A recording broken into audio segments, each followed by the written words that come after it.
Hey, what's up, guys? This is Afterglow by Ed Sheeran. This is typical Ed Sheeran acoustic guitar playing. No pick. He is capoed on fret 4. I'm actually going to be capoed on fret 5 because I have my guitar tuned down 1/2 step. So you will capo on fret 4. Let's go ahead and run through the chord list. Okay, let's do our chord list. You have a G chord, a C add 9, then you're going to have a D chord, but it's a curious little D chord, as Ed likes to put the G in the bass on the D chord. Then you have an E minor chord.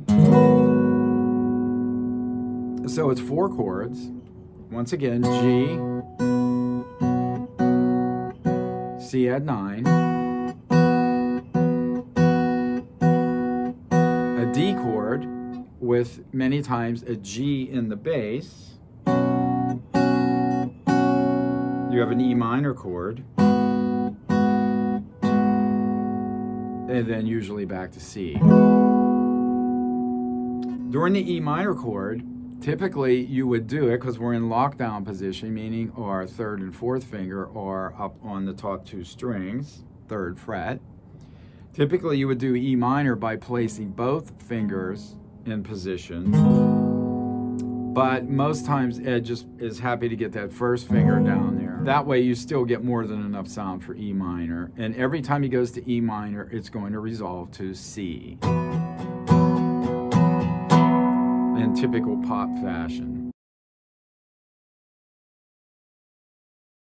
So you can see how important this note is when you go to make that D chord. This is the only note that gives any hint of the D chord in this progression. So when you start out with C add 9,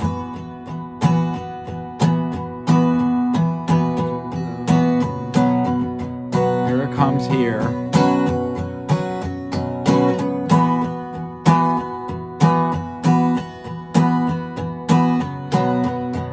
Again.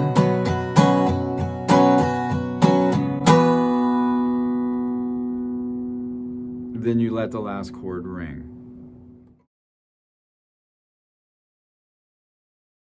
Through the verse, you're going to play G, C add 9, D, E minor, C add 9.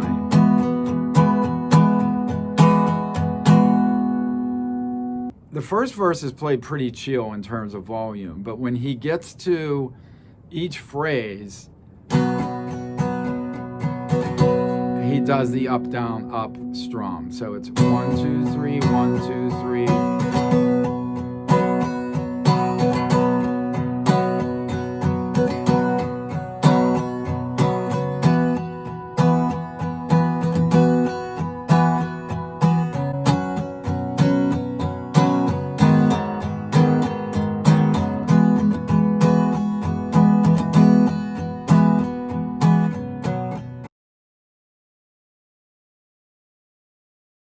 When we go to the pre-chorus, the chord progression changes. The same strumming pattern, more or less, stays intact. So we go to C, and then that G with the D in the bass. So that's a critical chord progression there. Let me go over that again. C add 9.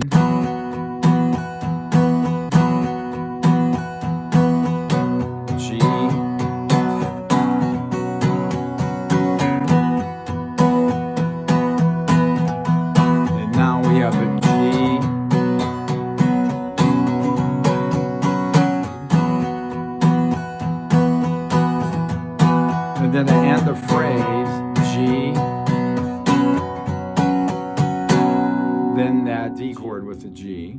Then we're going to repeat C add 9 over I won't be silent and I won't let go.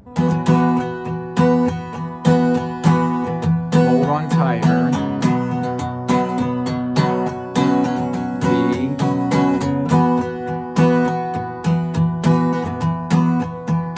G,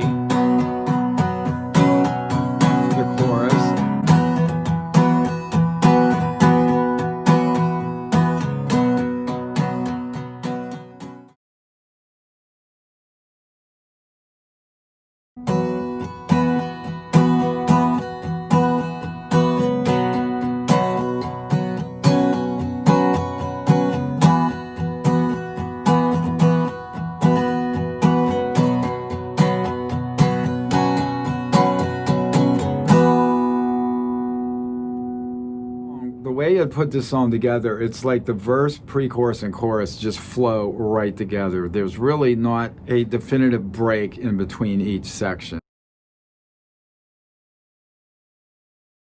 As we move into verse 2, things get much bigger, louder, and the strumming is more forceful. He's going to start that verse out with a down.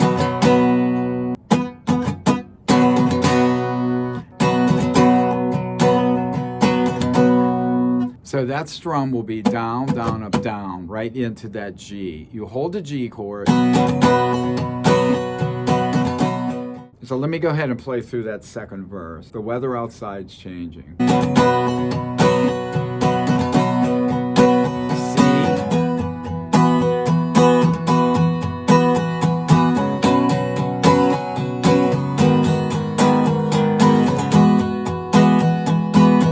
Second half of the verse.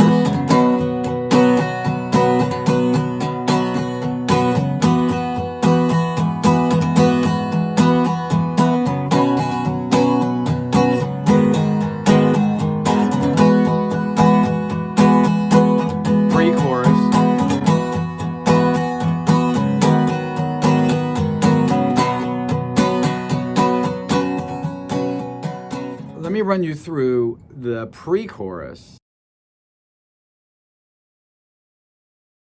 During the last pre-chorus, Ed keeps his right hand pretty tight to the strings. So let me run that.